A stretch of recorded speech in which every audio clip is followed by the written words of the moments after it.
Bahasa Jawa dalam peraturan draft ke-15. Sebagai warga negara yang diharapkan baik, sesekali mari kita coba ngebahas peraturan, dan sebagai pantikan yang jauh dari sempurna, saya nemu beberapa peraturan dan kesepakatan yang berkaitan dengan bahasa Jawa, baik di tingkat nasional, provinsi, dan kabupaten. Semoga kita bisa menggenapinya dengan penelitian dan diskusi yang lebih hangat nantinya. Ya, meski saya katakan sisanya, nyatanya kemungkinan lebih banyak daripada yang bisa saya hidangkan di sini. Oh ya, saya baru di depan DPR di Kabupaten Wonosobo. Siapa tahu ada yang mau ngajak saya mampir. Ya, kira-kira begitu. Saya harap kita sepakat saudara-saudara buat menggenapi sisanya nanti. Secara ringkas, di UU nomor 24 tahun 2009 tentang bendera, bahasa, dan lambang negara, lagu serta lagu kebangsaan, disebutkan kewajiban kita buat berbahasa Indonesia, tapi kita juga diperbolehkan buat berbahasa daerah pada situasi tertentu. Hal ini ditegaskan juga di Peraturan Presiden tahun 63 tahun 2019 soal penggunaan bahasa Indonesia. Yang menarik, di Perpres itu disebutkan juga kelonggaran. Kita dapat menggunakan bahasa daerah sebagai bahasa pengantar pendidikan sampai kelas 2. Nah, tahulah saya, ternyata pejabat dan pegawai negeri itu nggak harus melulu bahasa Indonesia ya. Dulu saya kira mereka adalah para pelanggar undang-undang yang nggak punya rasa cinta pada bahasa Indonesia. Sementara soal pelajarannya bahasa pengantar di pelajaran, guru-guru seringnya emang menyisipkan bahasa daerah waktu mengajar. Tapi ada juga sih yang mengajar full pakai bahasa daerah. Ya, seenggaknya katakan saya. Kalau kata dia, murid-muridnya lebih paham gitu. Lebih lanjut, di UU itu juga ada pasal yang berisi kewajiban Pemda buat mengembangkan, membina, dan melindungi bahasa dan sastra daerah. Terus ada juga di pemerintah provinsi dan beberapa kabupaten menindaklanjutinya dengan bikin peraturan, dan ada juga materi pelajaran.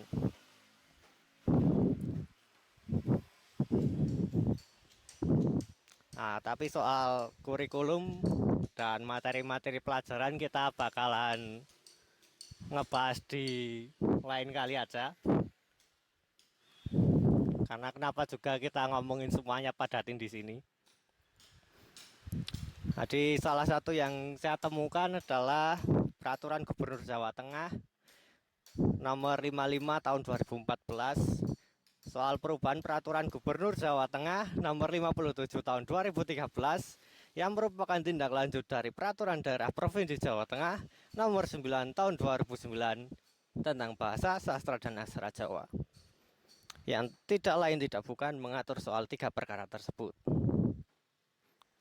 Ada juga situasi dan kondisi di mana gimana bahasa Jawa, bahasa daerah bisa digunakan di situasi tertentu. Saya nggak akan bahas pasal per pasal, karena tanpa tahu peraturannya pun seringnya kita udah nggak melanggar peraturan, jadi santai aja. Saya cuma mau ngebahas satu hal soal peraturan gubernur di atas, yaitu Pergub nomor 57 tahun 2013 di bab kedua unsur-unsur bahasa, sastra, dan aksara Jawa pasal 2 yang berbunyi bahasa Jawa digunakan oleh masyarakat Jawa meliputi ragam hukum maupun kromo dengan mempertimbangkan keberadaan dialek masing-masing daerah. Ya, saya sampai di Pendopo, Wonosobo Asri.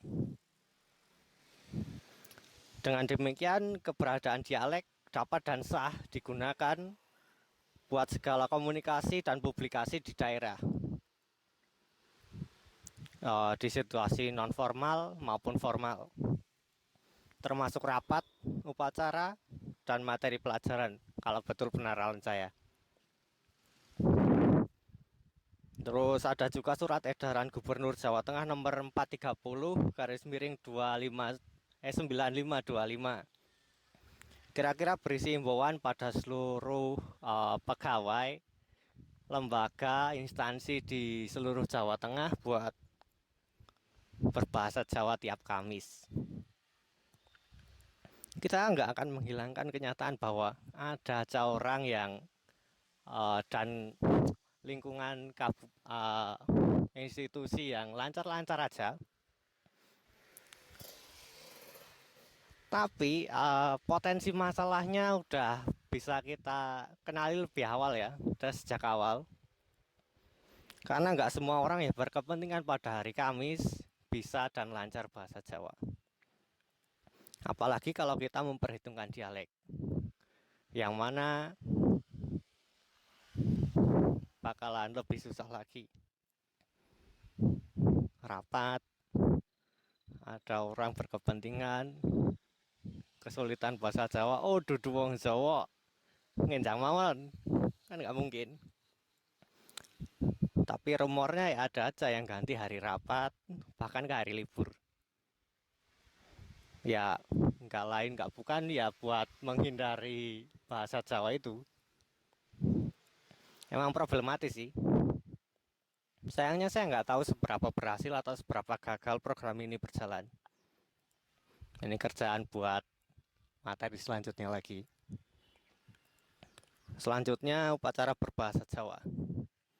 Secara spesifik, upacara yang melibatkan bendera merah putih atas nama bangsa Indonesia, negara Indonesia lebih tepatnya. Sekali lagi undang-undang memperbolehkannya buat agenda tertentu, upacara dengan bahasa Jawa itu. Beberapa kabupaten terdeteksi pernah menyelenggarakannya. Sangat mungkin ada kabupaten yang udah buat peraturan soal itu juga. Tapi maaf saja saya nggak baca berita-berita secara tuntas. Dan biasanya saya cuma tahu himbauan MGMK Wonosobo soal upacara berbahasa Jawa sebulan sekali yang baru tahun 2023 ini kelihatannya berjalan.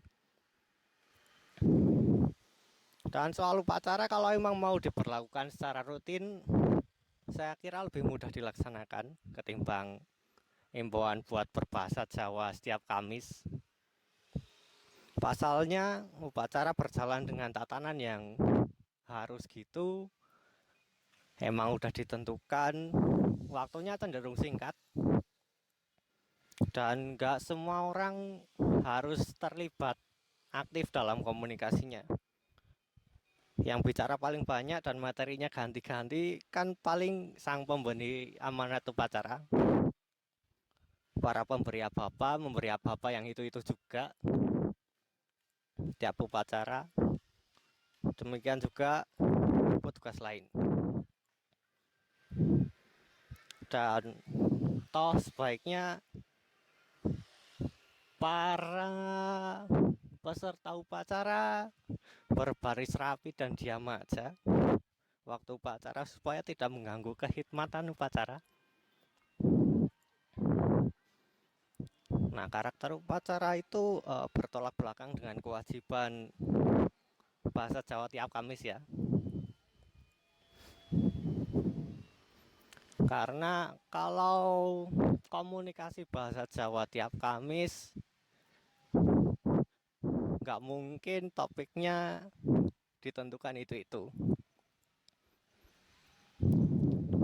Lagi pula komunikasinya harus berjalan dua arah. Mana mungkin cuman satu doang yang ngomong. Dan lagi pula kalau pakai format upacara, kalau upacaranya berhasil dan lancar, meski cuma satu kali, itu bakal lebih mudah masuk ke pemberitaan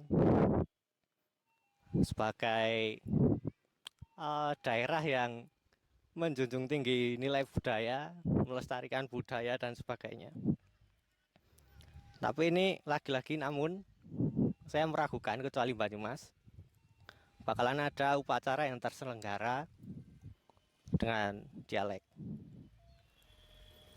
Soalnya nggak semua wilayah pernah menjadi suatu pusat kekuasaan, yang mana upacara emang kepentingan penguasa, identik dengan penguasa.